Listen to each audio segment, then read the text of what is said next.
무엇이 빠졌기 때문에 그 문제가 생겼느냐, 바로 이 문제가 첫 번째예요. 바로 책과 친구가 되지 않은 상태에서 많은 책을 읽는 것이 문제가 될 수 있다는 겁니다.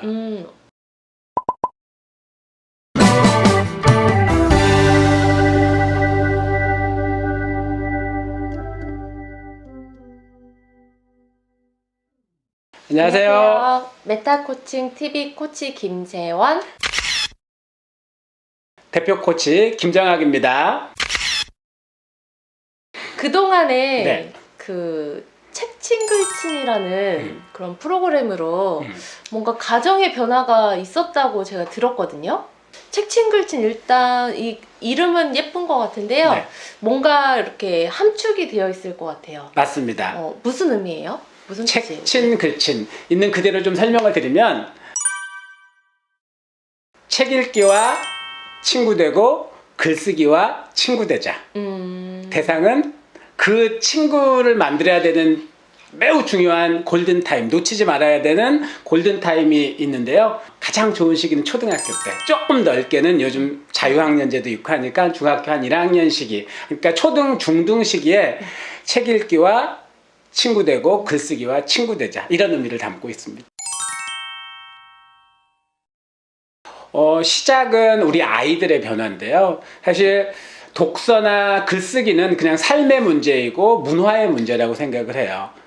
밥을 먹는 것과 같아야 된다고 생각해요. 목표를 세우고 계획을 세워서 밥을 먹지는 않죠. 그냥 문화고 생활이죠. 삶이죠. 독서와 글쓰기도 삶이 돼야 된다고 생각하거든요. 그래서 제가 이제 이 프로그램을 적용했던 그 아이들 중에 독서와 글쓰기가 삶이 되고 또 문화가 되면서 아이들의 삶이 변화되고, 그것이 부모님들에게 영향을 끼치게 되고 또 부모님들의 변화가 되다 보니까 가정의 변화도 일어나고, 그 가정의 변화를 통해서 그 아이들의 친구들, 또 그 아이들이 친구가 속해 있는 가정, 또 친척들까지 이렇게 변화되는 그런 모습들을 보였는데요. 자랑을 좀 하면은, 네. 초등학교 5학년 남학생 한 아이가 지난 1년 동안 밥 먹듯이 책을 읽었어요. 말하자면 1년 동안 너무 원하는 거 아니에요? 하루도 안 빠지고 1년 내내 책을 읽었고요. 제가 그 매일 30분 이상 책을 읽으면은 우리 뇌에, 우리의 삶에, 우리 아이의 삶에 어떤 변화가 일어날까 한번 해보자 했는데, 실제로 그걸 해봤고요. 삶에 굉장히 큰 변화가 일어났습니다. 그 변화가 너무 궁금하죠? 하네요. 그리고 네. 부모님들이 우리 아이도 그랬으면 좋겠다. 그래서 오늘부터 시작해서 앞으로 이 책친 글친이라는 콘텐츠를 가지고 부모님들에게 그 노하우, 방법, 또 실제적인 예까지 좀 이렇게 소개를 드리는 시간을 가지려고 하고요. 오늘은 그 첫 번째 시간이에요. 이거를 왜 시작하려고 하시는 거예요? 저는 세 가지 문제점을 발견을 했어요. 그 세 가지 때문에 시작하게 됐는데요. 첫 번째는 이 초등학생 아이들에게 책을 읽혀야 된다. 대부분의 부모님들의 로망이기도 하고 또 간절한 어떤 사명같이 생각하면서 아이들에게 책을 읽힙니다. 어떤 생각을 가지고 읽히냐면요. 많은 책을 초등학교 때 읽혀야 된다. 근데 이것이요, 심각한 문제라는 것을 알게 된 거예요. 어떤 문제가 생겼어요? 그 아이들이 중학교 들어가서 초등학교 졸업과 동시에 책과 졸업한다는 겁니다. 그 마음은 되게 이해가 가네요. 네, 그런 외적인 또 환경적인 변화의 문제 때문에 오는 것도 있지만, 오늘은 이제 제가 부모님과 아이들과의 관계 속에서 부모님이 가지고 있는 독서에 대한 관점 때문에 생기는 문제점을 지적을 했기 때문에 그 문제를 그러면 해결해야 된다. 무엇이 빠졌기 때문에 그 문제가 생겼느냐, 바로 이 문제가 첫 번째예요. 바로 책과 친구가 되지 않은 상태에서 많은 책을 읽는 것이 문제가 될 수 있다는 겁니다. 근데 엄마들은 그냥 막 전집 사주고 네. 이렇게 하면 친구 될 거야 라고 생각하고 하는데 그게 아닌가 봐요. 네. 친구라는 것은 자주 만나야 되고 좋아해야 되거든요. 근데 좋아하는 감정이 빠진 상태에서 많은 양의 독서는 읽어야 되는, 또 읽히는 어떤 외적인 환경적인 부분이 사라졌을 때 멀어지게 된다는 겁니다. 이것이 이제 첫 번째 문제점이었고요. 두 번째, 두 번째는 글쓰기에 대한 부분인데 초등학교 때 부모님들의 바람은 뭐냐면요. 우리 아이가 글을 잘 썼으면 좋겠다는 거예요. 그런데 그게 문제점이라는 겁니다. 글 잘 쓰는 방법은요. 단순합니다. 많이 쓰면 잘 쓰게 돼요. 맞아요. 그러니까 양의 임계치가 쌓이면 잘 쓰게 됩니다. 그런데 초등학교 때 많이 쓰더라도 그 임계치가 쌓일까요? 사실은 좀 힘들죠. 그렇지 그때는. 않습니다. 그래서 이 초등학교 때 글쓰기의 핵심은 잘 쓰는 게 아니에요. 글쓰기 자체를 좋아하는 것. 그리고 또 하나는 좋은 글을 쓰는 법이 몸에 익혀져야 돼요.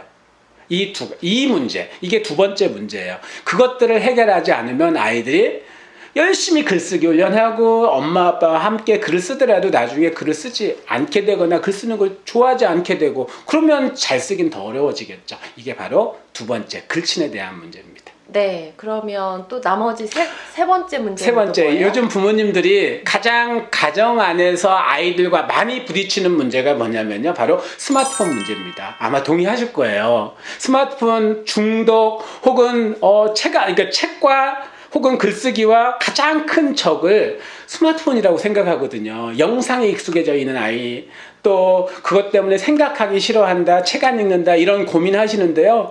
이 문제를, 이 독서와 글쓰기의 문제를 스마트폰과 연결해서 또 스마트폰 사용을 통해서 해결해 줄 수 있다.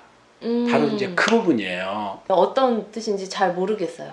부모님들의 문제점이 뭐냐면 이 스마트폰 때문에 책을 안 읽고 또 글쓰기를 싫어하고 이렇게 된다라고 부모님들이 생각을 하시는데 실제로는 그렇지 않을 수 있다는 겁니다. 단순히 아이들이 어떻게 그것들을 접근을 하고 접하게 되냐면 게임이나 영상을 보는 도구로 접하게 되죠. 처음에 만날 때.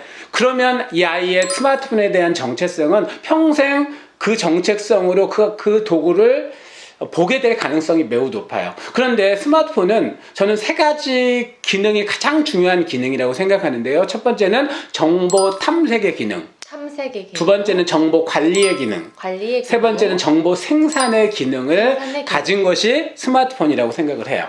그래서 이 독서와 글쓰기를 한 것에 대해서 스마트폰과 연계해서 적용을 할 수 있다면, 그러니까 정보를 탐색하고 정보를 관리하고 생산하는 도구로 스마트폰이 사용될 수 있도록 지도할 수 있다면 지금 가정에서 문제점으로 부각되고 있는 그 스마트폰 중독이라든지 아이들과의 부딪힘의 문제를 해결할 수 있다. 어떻게 스마트폰을 가지고 적용해서 정보 그 생산의 도구로까지 쓸 수 있도록 할 것인가. 이것이 이제 책친글친의 본질이 아닐까 이렇게 생각을 합니다. 책과 친구 만들고, 네. 그 다음에 글쓰기와 친구 만들고, 그것을 실제로 가장 많이 접하는 도구인 스마트폰과 연계해서 정보 탐색하고 관리하고 생산하는 도구로 만들어주자. 이것이 책친글친 안에 담겨져 있는 가치이고 의미다. 이렇게 생각을 합니다. 네, 소비자에서 생산자로 관점을 바꾼다면 이게 정말 아이들한테는 혁신일 것 같거든요. 맞습니다. 네, 다음 시간에는 책친 글친이 이 세 가지 문제를 어떻게 해결했는지 그 원리와 방법에 대해서 알아보겠습니다. 다음 시간에 뵙겠습니다. 감사합니다. 감사합니다.